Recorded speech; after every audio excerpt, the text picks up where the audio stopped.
I'm delighted to be here with Darren Sylvester.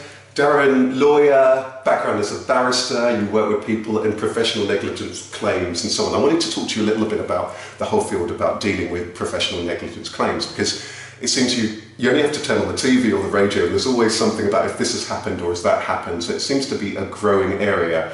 Can you just tell us, what are we talking about when we're talking about professional negligence claims? Essentially, it's where a professional, could be a solicitor, a surveyor, an architect, a doctor, an independent financial advisor, has given bad or wrong advice, right, or has missed the time limit to bring a claim, right, or has undervalued a claim that has caused loss to the individual who is seeking to bring that claim successfully. Right, so it could be any scenario where they've perhaps given wrong advice, or whether something else has kind of happened to the detriment of you, the member of the public, and you, the client. That's right. You particularly deal in specific areas. Can you just tell us a little bit about the areas that you particularly I tend to focus on solicitors' negligence, right, surveyors and valuers' negligence, yeah, but I can do other areas of right, okay, yeah, architects and financial advisors. I mean, tell us first of all, what are I would imagine that one of the challenges of people who've got professional negligence is that I guess there might be a moment of people thinking, actually, is it me in error? Can it take a while to spot that problem, or that you expect a professional to do a good job and to do well by you? So are there some times where it's kind of hard to necessarily identify for sure, is it their negligence or did I do something wrong? Or what are the signs? Well, certainly if we take a case of solicitor's negligence, yeah, where that has arisen, yeah, and the solicitor or the firm are aware that that has arisen, right, they should communicate that to the client to say, right, for example, we've missed your limitation date to bring this claim, you should therefore seek independent. So with something like that, Darren, so just explain for us, so with that sounds an interesting one, so there might be certain scenarios where the things that they haven't done and that you may not know about, where it's their duty. So that example that you mentioned is where there might be a deadline for them to have done what? Yeah, let's say they had a deadline to issue court proceedings, right, and they've missed that deadline for whatever right, reason, for right, being away or whatever. Right. Once that comes to their attention, they should communicate that to the client to right, say, we've made this error, and we can't continue to act for you because we're conflicted under the professional conduct rules, and you should therefore seek independent legal advice, meaning going to another firm of solicitors, right, to try and get the claim back on track. Right. Are there some other scenarios like that, Darren, that just to flag up, because it would be good, I guess, for people listening to this to know, here are some of those scenarios that can emerge where there might be a negligence, a potential negligence that you may not even be aware of, but that are in this field. Yes, I've had claims where there's been undervalue of a claim in a personal injury case, for example, where the injuries that the client has suffered have not been fully investigated, or medical evidence has not been obtained to the full extent that was necessary. The claim has been settled, and the client is still symptomatic of those injuries, and so he or she is not fully recovered. And had they waited until they had been fully recovered, they may have got more. So right. So it seems here that there's a number of things that in this particular case I may not have been asked enough or adequate questions enough to identify, and then research done in terms of about the nature or the extent of my injuries, which would therefore affect the claim that I might be due to, and that's because the professional has failed really to adequately find that out. Yeah. In other areas, like a valuer's case or surveyor's case, they may have overvalued property that someone wishes to purchase. That individual purchases the property at the increased higher value, as opposed to the real market value, right, and so they've been caused a loss, i.e. they've overpaid what they should have. Right. In an independent financial advisor's case, they may have advised to go down a specific route with an investment that turns out not to be the right investment for that particular customer's circumstances. Right. And again, over a period of time, it will cause losses, or may not realise the returns that client wants. Got you. So there's a lot of scenarios that we can... So, I mean, this is fascinating, because what strikes me straight away is that there might be all sorts of these scenarios, as you say, that are happening, and I, the member of the public, may be unaware of many of these things. Yeah.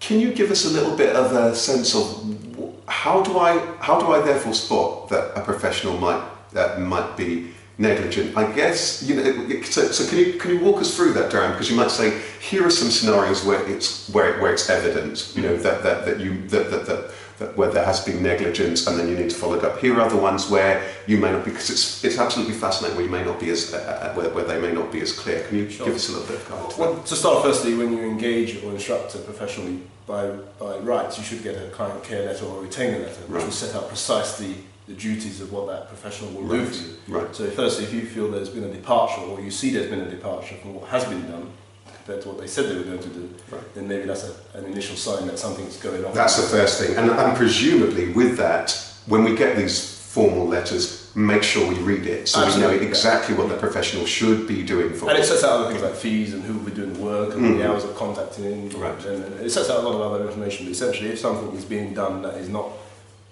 expressly said to be done in the retainer letter, as often as it's called, and that's a sign that maybe things are not being done right. If you maybe are trying to communicate by email or telephone with the professional concerned and they're maybe not returning calls or responding, that can be a telltale sign that they're trying to.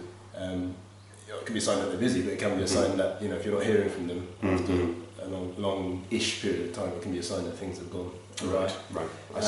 And just.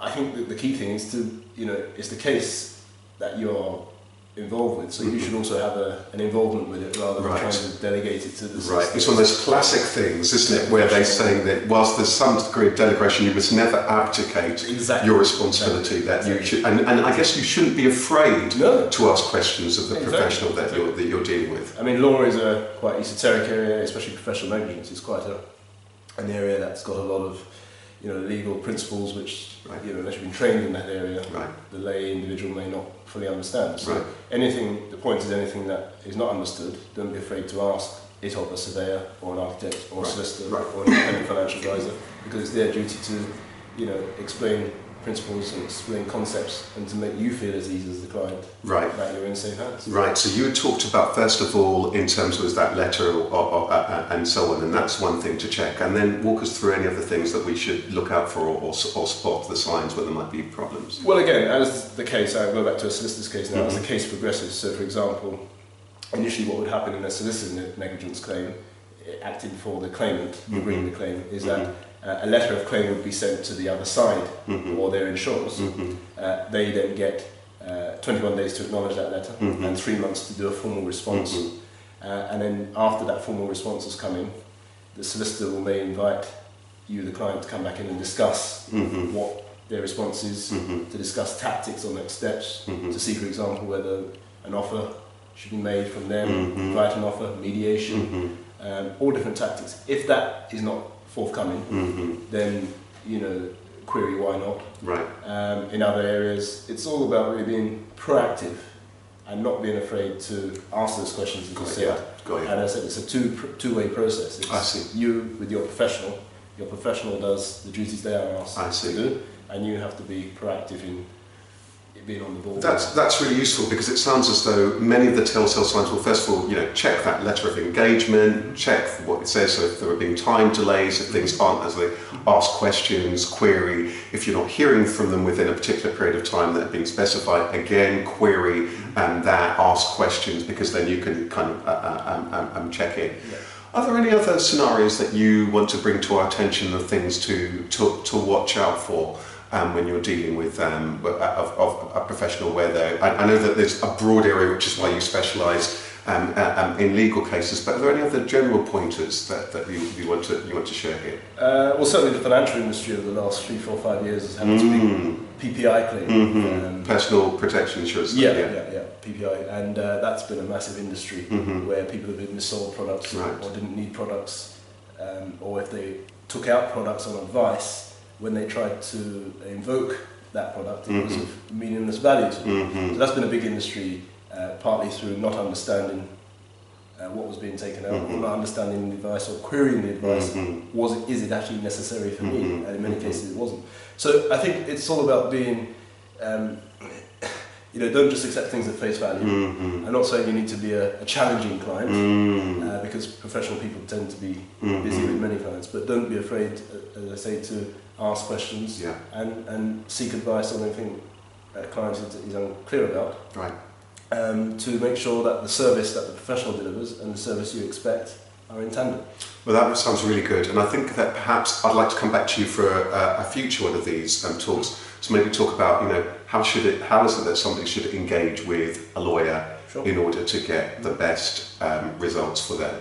But perhaps before we do, can you give us a little bit of a flavour of, if there is a professional negligence claim, can you walk us through what's the journey that somebody should expect? Because I guess it can be very daunting and it can be very scary, and you just don't know what to expect, you don't know what the costs are, people might be afraid of then approaching a lawyer such yourself, or where to start. Can you just tell us a little bit about what might a journey involve? And I'd imagine, because you've got so many different professional industries that could vary, but can you just give us a bit of a flavour of that, Darren? Very simply, they all have a protocol which you need to comply with what lawyers call pre-action before any court processes start. So again, in solicitors' cases, there's the... So the first thing I know is that I think that there's a problem. Right, you think there's a problem. Take separate advice, independent legal advice, which the solicitor or the professional that has caused the problem will invite you to do. As I said, under the rules, they can't deal with that because they'd be conflicted. So I know there's been a problem, I then flag that up to the professional that as I've been dealing with and saying, look, I'm concerned here that there's a problem, and then they should... Or they may flag it up to you. Or they may flag it up, right. They may flag, more cases than what I've seen, it's that they flag it up to you. Right. And unless you are really in tune and you know what should have gone on that didn't. But generally, more cases I've seen is the professional right to the client to say, we gave wrong advice on this matter, we missed this court deadline, we undervalued your claim. There are cases I've seen in matrimonial cases whereby the matter has been settled, divorce and everything has been settled, but later on, for example, a pension sharing order that should have been made wasn't made, and that can come a little bit after. And sometimes it's generally the wife or the husband that reads about this in, say, the papers, something like, did you get divorced in the last 5 years? Did you get the right share of your husband's pension or your wife's pension? And then that can invoke a new sense of, was my claim undersettled? More often than not, it's the professional that will tell the client. So then that's happened, we've been written to, Then they will invite you to seek independent legal advice or independent advice from another professional, another architect, another surveyor, another IFA. And it will be that firm or entity that will try and get things back on track. In terms of the first thing, I can hear lots of people at home thinking about, am I paying for this, or are they covering that particular cost? What will happen is that you may have to pay for an initial consultation with the new firm. But essentially, when a claim is launched against the original firm or the original entity that dealt with the matter, if the matter can be rectified and brought back on track, then it should be the insurers of the professionals, because all professionals would have indemnity insurance that will reimburse any expenses or any losses. But maybe initially there may have to be an initial thing. Initial cost. So one thing that strikes me there about what you're saying, Darren, is that I guess one of the good pieces of news is that I shouldn't be concerned or worried about this and upsetting people, rubbing up the wrong way. These matters do happen, they do happen from time to time, which is why these professional bodies or organisations and firms will have their insurance in place, so don't feel afraid about doing that. Do you find when you're dealing with people, often people are kind of overwhelmed or afraid? So I just wonder on that note, are there any tips about going about that process? As you've said, perhaps I've been written to, or I've spotted something, I have that conversation, I go to somebody, I go to somebody else. Can you, any general advice in terms of just how to handle yourself? And it will often be a trying time, because especially going through divorces or purchasing a property, these can be emotional and financially, high impact times. But I think seek advice as early as possible. Be in regular communication with your professional. Be on the ball, be proactive, but don't, especially where things are against the clock or limits have to be, don't delay, even if it means you have to go and get advice from a law centre or a citizens advice bureau just to get the initial, what do I need to do next? Then do that, then weigh up whether you need to pay an initial consultation to see that other professional in the same field, and then make a claim against that professional's insurers in due course, but don't let the matter go from bad to worse. So you've got to act very quickly. And imagine seemingly obvious things like keeping a paper trail, keeping a note of that stuff. Solicitors and other professionals will generally keep a file, electronic or paper file, of what's been going on. So when you phone a solicitor, they'll make an attendance note of what was discussed. Other professionals will do the same. It would be good if the clients can do likewise, because over a long matter, some matters don't settle for 1 or 2 years, some settle quickly 3 to 6 months. But you know, you won't remember what you did in April. Right. When it comes keep the file, keep the log of the course, keep those notes, date it, keep all of that. If you send a letter, try and make a copy of the letter for yourself, right, so you can refer to it later. Right. And keep your own file, keep your own emails, keep them in an electronic resource or something, so that everything is logged and documented. We're running out of time, and that thank you so much for those tips and for that insight.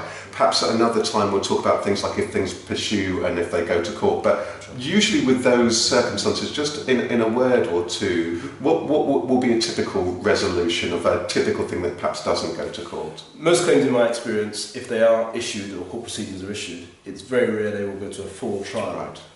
I've been involved in a couple of full trials, but they will generally settle either by way of an offer made by one of the parties, generally the defendant party to the claimant party, will make an offer that generally will be accepted. If not, they'll be without prejudice meetings, where people sit around the table and thrash out the points, or by mediation, where you get a skilled mediator that comes with the parties to try and get a resolution. That's wonderful. So, thank you so much for your time, and looking forward to speaking to you again. Thank you, Rasheed. Thank you.